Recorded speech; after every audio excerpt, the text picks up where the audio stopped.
Welcome on into yet another edition of Roundball Roundup. I'm Carl Jones. That's my main man, AJ Feldman. We have less than a month to go in the Section 5 regular season, and teams were eager to pick up some big wins over fierce rivals tonight. And we start our night in Pittsford, where Menden hosted Sutherland for a Rainbow Classic Part 2 doubleheader. We'll start with the boys, the Pittsford student section showing up. Yes, you can tell your mom you're on TV, folks. We picked this one up in the third. Menden up 2. Michael Bishop says hand down, man down. Vikings led by 5 into the fourth. We go to the final frame. Luke Fliss is a D1 lacrosse commit, but my man can hoop too. Slams it home. Someone tell Providence he's a two-sport athlete, all right? Menden up 1 with 4 minutes to play. Daniel Hurley, cooler than the other side of the pillow. Vikings now up 4, but then 2 minutes later, Fliss, with the tough finish and traffic, we have a tie ball game. So 30 seconds to play. Game knotted at 44. Maximus Machowski, floater. That's your go-ahead bucket. Sutherland, they go on to get the dub, 48-44. The Sutherland girls looking to make it a clean sweep over Menden, but a big third quarter put the Vikings up 21 in the fourth. However, Sutherland creeps back. Leora Cook's steal leads to the Sadie Bush bucket. Then a few minutes later, the Knights, Petra Hunt, a team-high 11, knocks down the jumper. The lead gets down to 13, but the Vikings would not let it be double heartbreak. Natalie May, the pretty reverse, tied for a game-high 14. Menden hands Sutherland just their second loss of the season, 55-44. Another big rivalry, Fairport up against Rush Henrietta. My kicks of the night goes to the RH coach, Calvin Betts. Man, I just got a soft spot for Jordans. I don't know. Final seconds of the third, Avery Council. From the third row, we're gonna say he called bank. RH trailed by 2 into the fourth. Fairport in the fourth, they're gonna go to O Reliable. Aiden White, when he gets that close, good luck stopping him, folks. And you know who else is a problem? Graylin Strong. I don't think he hit the rim once tonight, and he canned like 3 triples. So 3 minutes to go. Fairport up 3, but not for long. Drew Sisson cashes out from distance. That pushed the lead to 6. And what's a Fairport highlight without Lashard Lowry Jr.? The junior rattles it home behind the arc. This one lived up to the hype.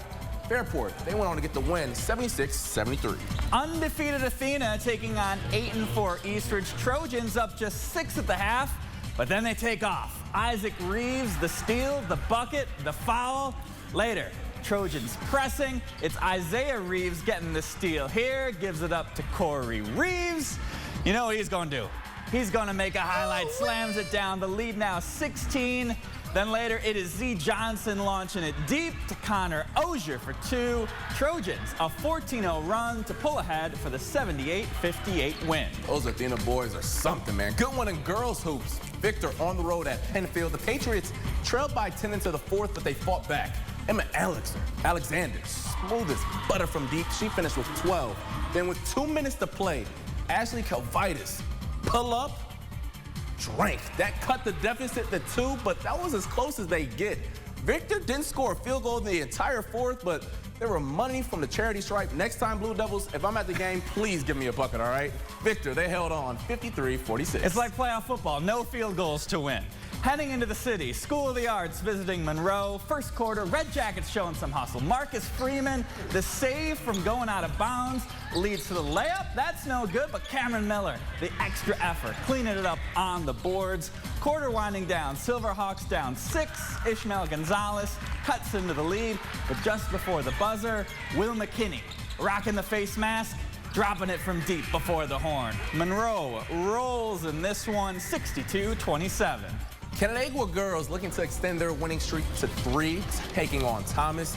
Midway through the first, Eiley Huber, Trey Ball, corner pocket. Canandaigua began the game on a 9-0 run, but the Titans, you know, they didn't lie down at home. Christina Baller, just like her last name, gets the jumper to drop. But unfortunately for Thomas, well, the Grey Wolves have Kylie Chapman, and she's pretty good if y'all didn't know about that. Gets the bucket plus the foul. Canandaigua, they ran away with this one, 50-25. Terrence Thompson and Franklin taking the trip out to Edison Tech. Fourth quarter, Inventors down 10.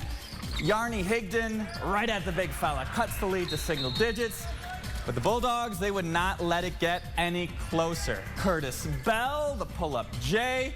And then, Carl, you've heard of the one-man fast break. Well, here's the one-man press break. Sean Goins inbound off the back. That is one way to get to the foul line. Franklin gets the win, 72-61. If that was me, that would have went really, really south. Let's head to Gates Childline, where the Lady Spartans played host to Irondequoit.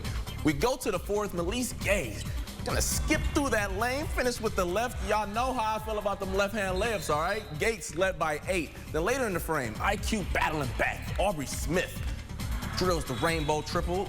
Ingles hanging on in there. But with a minute left, India Williams, she put this one on ice with the and one. She had a team high 16.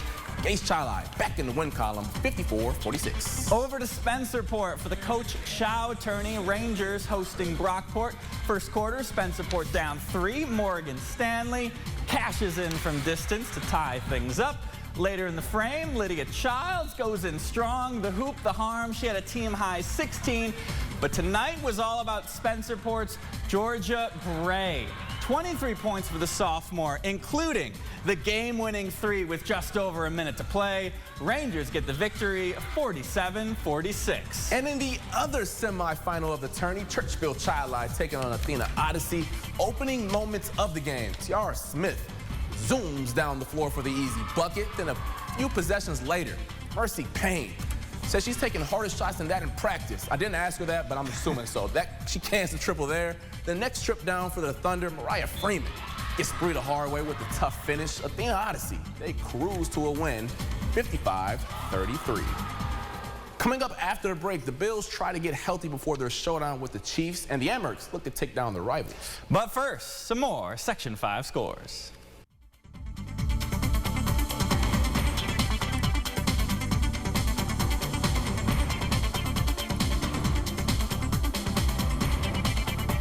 Coming up next week on Roundball Roundup, the rivalries continue as the regular season begins to wind down. That is right. The battle for Irondequoit in boys hoops as Eastridge hosts the Eagles. Plus, on the girls' side, Penfield welcomes in Canandaigua for a thrilling AA tilt. But that will do it for us tonight. This weekend, we'll be getting you ready for game day on News 8, Buffalo Kickoff Live on Sunday morning, then a special newscast leads you up to game time between the Bills and the Chiefs. I can hardly wait, Carl. For Mr. Jones, I'm AJ Feldman. Thank you for watching, and we will see you next time.